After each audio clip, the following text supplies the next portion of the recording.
Because I was so freaked out that it was happening so fast. I just didn't think that, love could meet me so quickly, especially after getting out of a relationship and just seeing someone that I wrote down what I wanted in a husband, and he was sitting right in front of me. And it was it was so overwhelming for me that I was like, this can't be happening. And I talked to a friend. They're like, yeah, maybe I don't think he's the one. I'm like, you know what? I'm just going to err on the side of caution. And maybe I was just going crazy, and I'm just going to stop talking to him, and I'm just going to give it a rest. But then fast forward to September, October, God told me again that he really was my husband during the dream, because I was like, God, why am I still single? Like, I just feel like I know it's time for me to get married, even though I'm enjoying my singleness, but I knew it was time for me to get married. And he was like, he showed me a vision of me being with my ex and with Jared. And with my ex, I was miserable. And with Jared, there was just a life of peace and just happiness. And he just confirmed it again. And then I talked to Jared, and he was like, yeah, I still feel the same way. And then 3 weeks later, we were engaged. 3 weeks later, we got married. Hold up a second here. Now, hold on. Now, I actually like their story. I do. It gives me hope. It gives me hope. I like their story because when I hear your guys' story, it sounds like God actually led you guys to each other instead of you guys forcing something to happen. You guys actually listened to God's speaking voice, which is, it's not unique. I think God speaks to almost everybody, but some people are very distracted and they can't listen and they can't hear his voice. That's why you always need to find a place of quietness and solitude to really hear him talking to you. So the fact that, but wait, hold on. So when you were in church, was it like quiet? No, church ain't quiet. That's what I'm saying. You just said church ain't quiet. People are praising God, and I'm just saying. I'm asking Jared here. So Jared, when you were, was it quiet at church, or when you had that epiphany, that moment where he spoke to you, or was it? No, actually, it was in the middle of service. Pastor was up preaching, and people were talking around, like, you know how pastor would be talking, but people in the background like, hey, can you pass me a tissue? Oh, what's that? What was that last scripture? Like, there was hustle and bustle going on, church style. But the voice was just but the voice just was loud. Okay, because I had a similar, not about a love thing, but like a job in my life thing. But God spoke to me one day, but I was sitting there quiet, and it just happened. So I was just curious. Oh yeah. It wasn't like loud from the standpoint of like I expected it to be something that everybody heard, but I knew for sure that I heard it. Right. Yeah. Yeah. The voice is very distinct when you hear it too. Oh, I know. It's the same voice you get when you get called to go into the ministry. Oh, Lord. Right. Similar voice. I can say that because I got called also. So, but I didn't get called to get married to you though. that's why you always like, why did I get married? Oh man, why did I get married? Oh, it's a struggle. I like that. Hey, we both been wondering the same thing, so it's okay. I wonder the same thing too. The book will change everything. So what was your inspiration for writing the 101? I can never say the thing. I don't know what's wrong with me Just today. Look at the cover, Date night guide. Yes. Gosh, I don't know what's wrong with me. I don't know what it is. Just read it the whole time. Date night ideas. Date night ideas. Sorry, because I don't know why that. It's just like my brain. I don't know what it is with that, but it's a normal. Yeah. What was your inspiration for? Was it how you guys got together, or the time you spent with each other? I mean, what inspired you? Yeah, Natalie's right to write this book. It's a pretty good book. Thanks. Well, one, our pastor played a big role in just really advocating for young marriages. He just basically told us it's possible. So we had a lot of young marriages in our church. So being in that environment was really cool, but it set the tone for our marriage. So when we got married, we were like, okay, it's essential for us to go on a date night at least every week. And that was important for us, especially because we pretty much married each other as almost strangers, even though we heard go like God told us. But at the end of the day, we didn't fully know each other fully. So date night was just so important to us. But we realized that at the same time, as marriage goes on, date night can dissipate or diminish or disappear altogether. So it was just important to always keep it in our marriage. And so we decided to write a book about it. Yeah. And then in addition to that, like the model that we came under with our pastors, they mentioned that they didn't date often when they were newly married. And it was like 7 or 8 years before they had their first vacation after they were married. So I was like, I definitely don't want none of that. So what I want to do is the exact thing that they're teaching us and not what they experience. And a lot of times I think we experience what our parents, our environments, or the society around us influence us toward.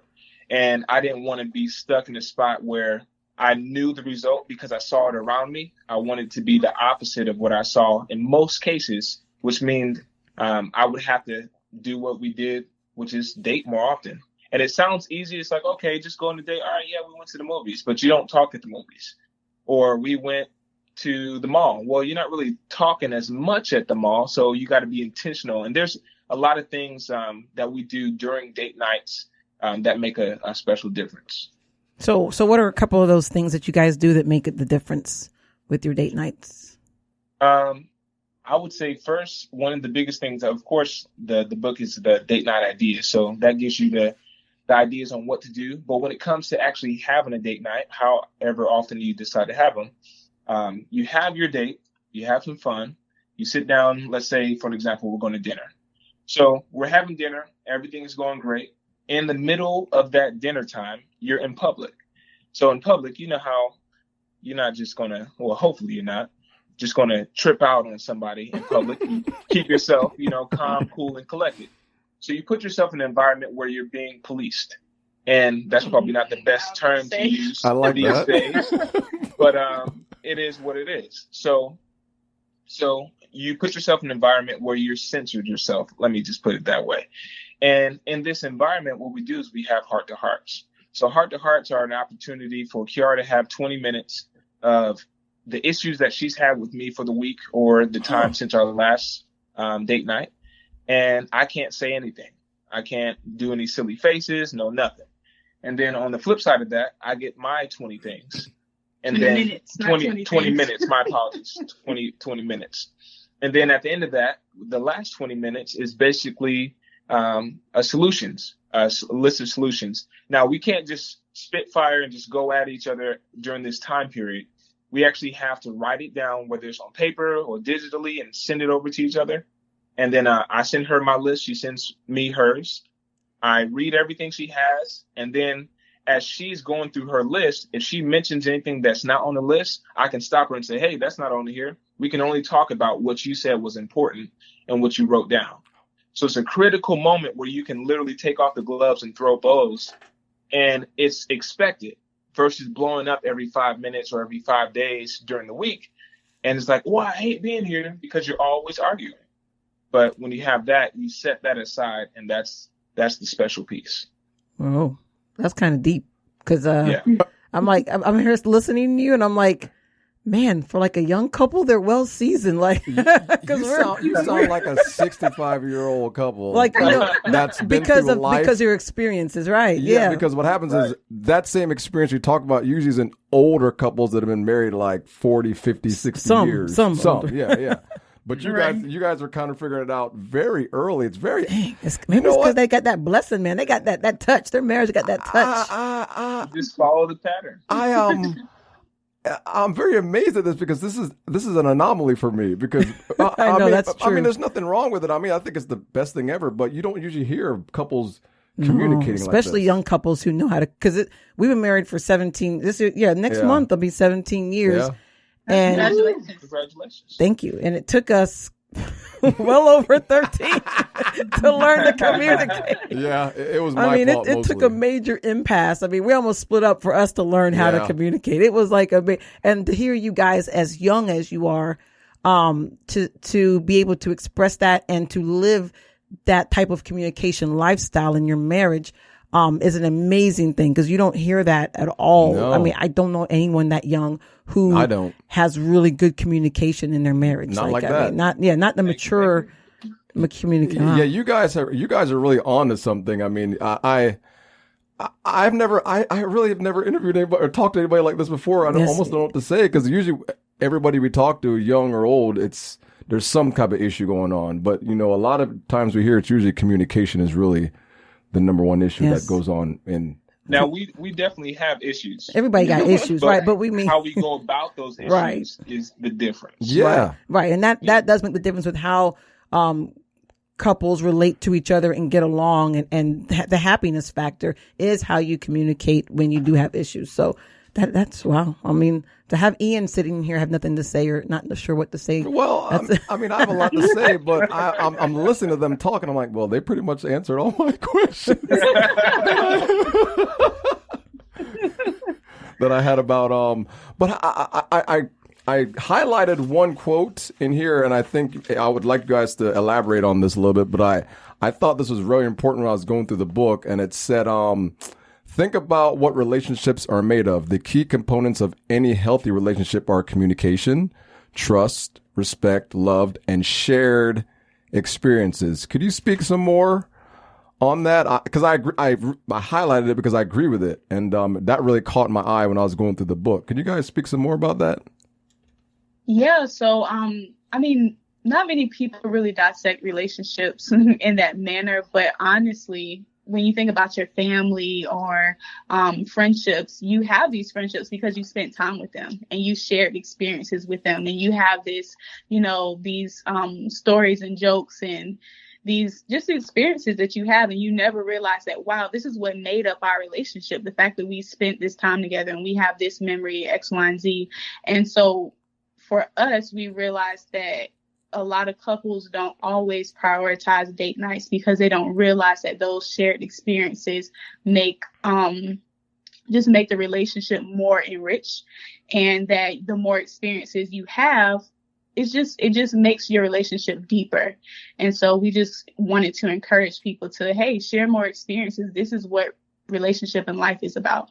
Now, one thing I'll add on top of that is, yes, it's very important to have the shared experiences, but I think the first part of that quote was the communication and trust element. You don't want to share experiences with people you can't communicate with and people you don't trust, which is why you don't go to the movies with your neighbor that you compete with if they're cutting their grass and you're trying to cut your grass, and it's like, you don't invite that guy, because you don't communicate with them. You're competing. And a lot of times we find ourselves in relationships competing with our spouse. Like, I cook better than you do. I clean up better than you do. I do this better than you do. And you're not communicating. You're not showing trust. You're showing competition. So when you have a sport, like I played sports growing up, the opposite team is on the court with you, but they're playing against you. So you're not really talking to them to encourage them to score. You want them to lose. So when you do that same dynamic in marriage and in relationships, you're intentionally making the other person lose or making them uncomfortable and less capable to fulfill their abilities, which makes them want to leave. But when you turn that around and you say, hey, you know what, we're communicating and we want to trust each other. I actually said this to Kiara earlier today. We were working on some projects and I was like, hey, you know what, I am not going to chase you down for your goal. When you make your goal, you're helping me win. When I make my goal, I'm helping you win. We're doing this together. And so we have daily conversations about, right.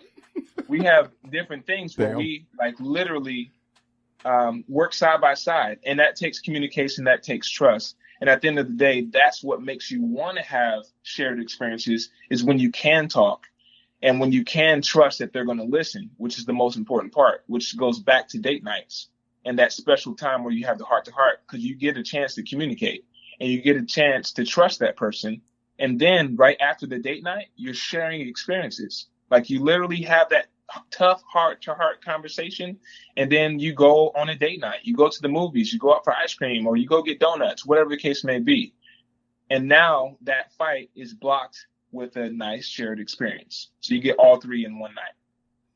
Very good. So how often do you guys, I know you have younger kids now, but how often, before you had kids, how often did you have your date night? And now that you have younger children, you have children and they're young, how often do you guys go on your date night now? Before the kids, it was every week. We started with like $5 to $10 budget and it grew from there. After the kids, it's kind of weird this year because with the Corona situation, it's like, I don't really want to go as many places, but we still yeah, we still do. I think we give ourselves, after we have a baby, we typically give ourselves like 4 to 6 months to really stay home and to adjust the, bringing on a new baby. But we make sure that we have time where we're communicating and enjoying one another. So whether there's sleep or during nap time, we take out time within our day, even if it's at home, to say, hey, babe, let's spend some time together. Let's do something fun. Let's paint together. Let's do a project together. Let's talk. And we prioritize that. So now that